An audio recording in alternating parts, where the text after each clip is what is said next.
झुंझुनू जिले का सिंघाना थाने पे 18/9/24 की सायंकाल गोली चलने की सूचना मिली है। ऐसा मेरे को थानाधिकारी के द्वारा अवगत कराया गया। मेरे निर्देश पर एसएचओ और सीओ तत्काल मौके के लिए रवाना किया गया। वहां पे ये पता लगा कि एक महिला सजना देवी की उमेश हिस्ट्री शीटर के द्वारा गोली मार दी गई है। ये लोग उसको तुरंत रेफर करा करके सिंघाना हॉस्पिटल होते हुए बीडीके हॉस्पिटल झुंझुनू तक आए। दुर्भाग्यपूर्ण था कि यहां हॉस्पिटल आने के कुछ समय उपरांत ही सजना देवी का देहांत हो गया।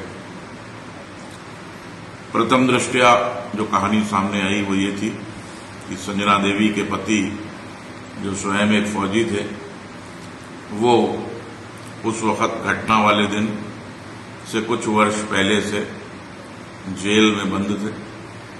उन्होंने जो हिस्ट्री शीटर उमेश, जिसने इस जघन्य हत्याकांड को किया था, के पिताजी जो स्वयं भी सीआरपीएफ में कार्यरत थे, उनकी गोली मार करके हत्या कर दी थी। उससे ये पूरा घटनाक्रम बदले की भावना से और पारिवारिक रंजिश से होना पाया गया। तत्काल deputy SP Shri Noparam, CO Gohana, SHO, DST team, cyber team, जैसा कि पुलिस में होता, सारी दौड़भाग प्रारंभ की गई। हमें कुछ क्लू मिले, कुछ लीड्स मिले।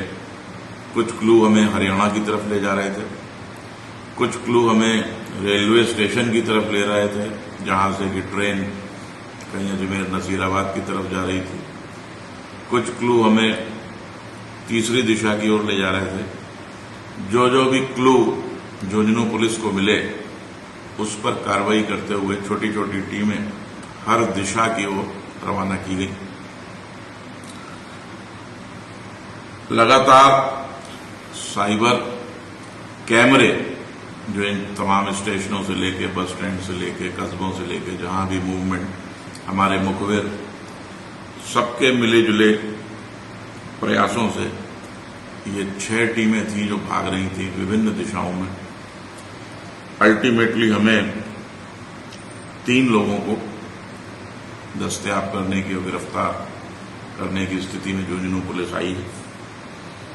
इसमें विकास उर्फ कोला पुत्र बालचंद जाति अहीर है, जो कि ढाणी पिठौला थाना सिंघाना का रहने वाला। सतीश उर्फ मुसिया, ये भी जाति से अहीर है, 30 साल का, थाना पिठौला सिंघाना का रहने वाला। आकाश उर्फ जेडी पुत्र जगदेव, 24 वर्ष, ये भी ढाणी पिठौला का रहने वाला, थाना सिंघाना क्षेत्र का। इनको वर्तमान आईओ जो कि सीओ नोपाराम जी हैं, सीओ गोहाना, उनके द्वारा दस्तयाब कर गिरफ्तार किया गया है।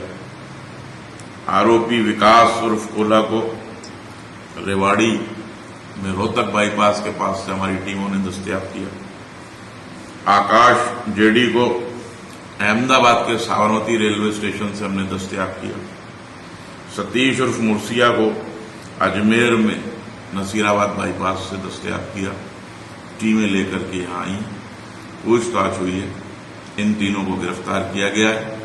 आज बाद गिरफ्तारी माननीय न्यायालय में पेश करके इन तीनों का पीसी रिमांड लेंगे। इनमें घटना में जो भी प्रयुक्त हथियार है उसको बरामद करने की कोशिश आईओ और झुंझुनू पुलिस करेगी। इसके अतिरिक्त अन्य साथी, जिसमें से एक उमेश, सबको पता ही है, अन्य जो भी लोग इसके अंदर थे, उनको भी दस्तयाब और गिरफ्तार करने की कोशिश जल्द से जल्द झुंझुनू पुलिस करेगी। सर, इनका आपराधिक रिकॉर्ड? विकास उर्फ कोला, आकाश उर्फ जेडी, इनका तो कोई आपराधिक रिकॉर्ड है नहीं। सतीश उर्फ मुसिया के ऊपर 2015 में एक धारा 308 का मुकदमा है। सर प्रथम दृष्टया इन्होंने स्वीकार किया कि ये लोग शामिल जी 302 का प्रकरण है। पुलिस गहन अनुसंधान के बाद ही गिरफ्तार करती है। तमाम लोगों से अब तक कम से कम 30-32 लोगों से पुलिस के द्वारा पिछले 3-4 दिनों में पूछताछ की गई है, थाने पे लाया गया है। उसका उद्देश्य यही है कि एक की बात दूसरे से वेरीफाई हो, दूसरे की बात तीसरे से वेरीफाई हो, सारी चीजें वेरीफाई हों। उसके पश्चात ही, क्योंकि ये तो मौके पे ही कहानी आ गई थी कि उमेश हिस्ट्री शीटर के और परिवार के जो आपस की रंजिश है वो इस घटना का कारण था। लेकिन घटना में कितने लोग थे, कौन सी गाड़ी थी, क्या हथियार थे, ये इन्वेस्टिगेशन का पार्ट है। और पुलिस की महती जिम्मेदारी होती है कि 302 से बड़ी कोई धारा अपने कानून में नहीं है। कोई भी गलत गिरफ्तारी नहीं होनी चाहिए।